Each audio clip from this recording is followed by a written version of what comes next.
प्रधानमंत्री नरेंद्रजी मोदी यांच्या नेतृत्वामध्ये आज अर्थमंत्री निर्मलाजी सीतारामन यांनी सलग 9व्यांदा अर्थसंकल्प सादर केला आणि कर्तव्य भवनामध्ये निर्माण केलेला हा अर्थसंकल्प 3 कर्तव्य पूर्ण करण्याकरता सादर केला आणि या 3 कर्तव्यामध्ये आर्थिक विकासाची जी गती आहे ती निरंतर कायम ठेवणे आणि ती वाढवणे, त्यासोबतच सबका साथ सबका विकासमध्ये जी संकल्पना आहे त्याप्रमाणे सर्वांकरता विकास झाला पाहिजे, डेव्हलपमेंट झाली पाहिजे, ती संकल्पना आहे. आणि लोकांच्या ज्या आशा अपेक्षा, विशेषतः शेतकरी, ग्रामीण भागातले राहणारे लोक, अनुसूचित जाती, अनुसूचित जमाती, भटके विमुक्त जाती या सर्वांपर्यंत लाभ पोहोचला पाहिजे,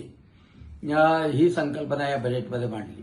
$5 ट्रिलियन ची इकॉनॉमी करण्याकरता जरी जागतिक आर्थिक अस्थिरता असली तरी भारत कसा समोर जाऊ शकतो, तर ह्युमन कॅपिटल निर्माण करून, ह्युमन इन्फ्रास्ट्रक्चर निर्माण करून आणि त्यामध्ये स्किलवर, कौशल्यावर जास्त भर दिला गेलेला आहे. विशेषतः पहा, प्रत्येक जिल्ह्यामध्ये महिलांसाठी एक वसतिगृह बांधण्याचं काम की ज्यामध्ये मुली, वर्किंग वुमेन ह्या राहू शकतील, एक क्रांतिकारी गोष्ट आहे. शेतकऱ्यांसाठी शेतीमध्ये AI, आर्टिफिशियल इंटेलिजन्स आणि त्याशिवाय जे हाय व्हॅल्यू क्रॉप्स आहे, म्हणजे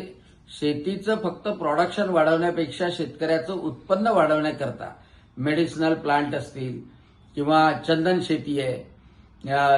कोकोनट, काजू म्हणजे कोस्टल एरियामध्ये, यासोबतच फिशरी आणि डेअरी याच्यावर सुद्धा भर देण्यात आलेला आहे. आणि त्यामुळं सर्व क्षेत्राला, ते शिक्षण क्षेत्र असो, महिलांचं क्षेत्र असो, शेतकरी असो, सर्व क्षेत्रामध्ये सर्व विकासाचा स्पर्श करून व्याप्ती विकासाची वाढवलेली आहे. आणि AI आणि क्लाउड आणि इलेक्ट्रॉनिक्स या सर्व गोष्टीला चालना मिळून 2047चा भारत कसा असेल, तो विकसित असेल, त्यासाठी कोरोनाच्या काळानंतर जे आपण अर्थसंकल्प पाहतो की आर्थिक विकासाचा दर हा सातत्यानं वाढत ठेवलेला आहे आणि त्यामुळे जागतिक अस्थिरता जरी असली तरी भारत मजबूत ठेवण्याचं काम या अर्थसंकल्पानं केलेलं आहे, म्हणून मी त्याचं स्वागत करतो.